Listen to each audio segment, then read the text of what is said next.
So for session 2 of the all equipment strength-based session, we're going to slightly change some of the movement focuses, okay? So some of the accessory stuff stays the same, but those compound lifts are going to change. So on this session, you're going to focus on 2 main lifts, which are the Barbell Deadlift, and that can be completed with the trap bar if you have access to it, as well as the barbell bench press. So we're going to take you through those movements now, and then we're going to do the same accessory work that we completed in the last session. So for your barbell deadlift, just making sure you're setting up with your shins nice and straight, feet shoulder width apart, in contact with the bar. From here, I'm going to reach down for the bar without letting my shins come forward. So what I do is I shift my hips back into a nice hinge position. My hammocks are nice and tight, and then I lower at the knees. From here, I'm going to rotate my knuckles down, shoulders back, and press through the floor, stand up nice and tall. Controlling that hinge pattern on the way down. Once you get to the knees, drop back down through the knees, and then drive back up. Making sure you're pulling that dead weight from the ground. Hinge down, bend at the knees, reset. Press through the feet, stand tall, hips through, control, back down. Okay? We're going to go for sets of 12. Increase the weight, go to reps of 10. Increase the weight, go to reps of 8. And increase the weight one more time for 6 reps. Okay? Rest 90 to 120 seconds between. So for our second main lift, we're going to set up with the barbell bench press. Same thing, reps of 12, 10, 8, and 6, increasing the weight each time, and give yourself 90 to 120 seconds rest in between each set. When we set up, just make sure the feet are outside shoulder width, firmly on the ground. Okay, so we've got a nice 45-degree angle here. My eyes are going to be under the bar, and I'm going to use the grooves on the bar to find my grip. Okay, want my hands a bit further outside shoulder width.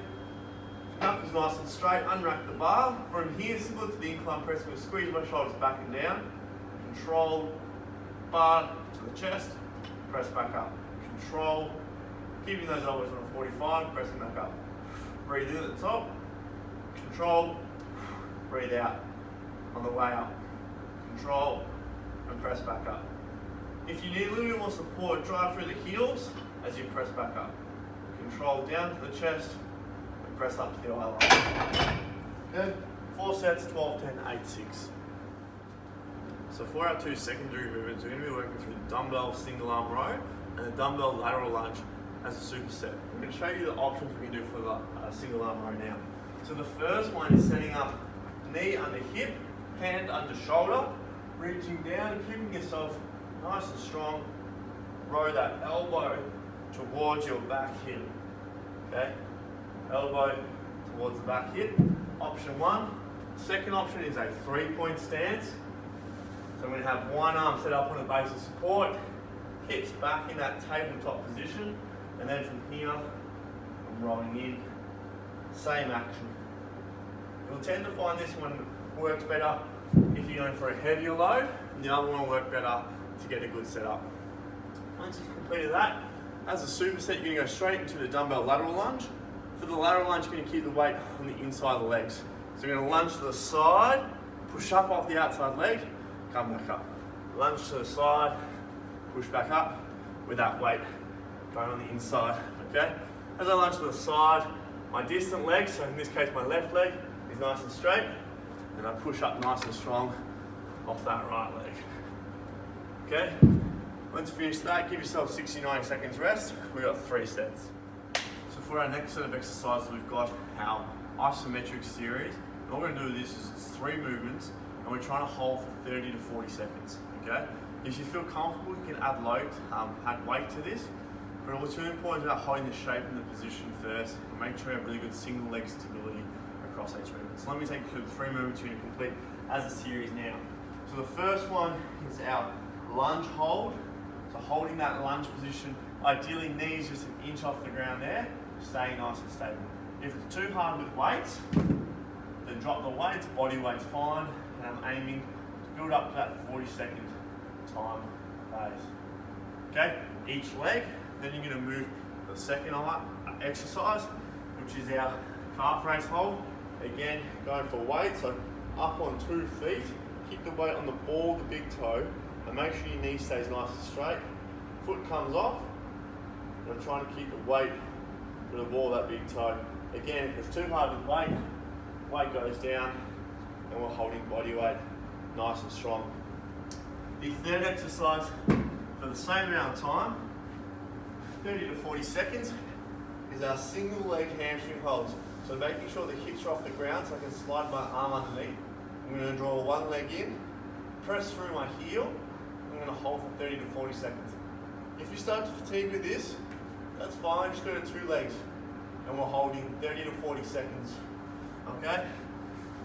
2 rounds of this, you can build to 3 rounds over time, and then we get shorter with those work periods and increase the weight.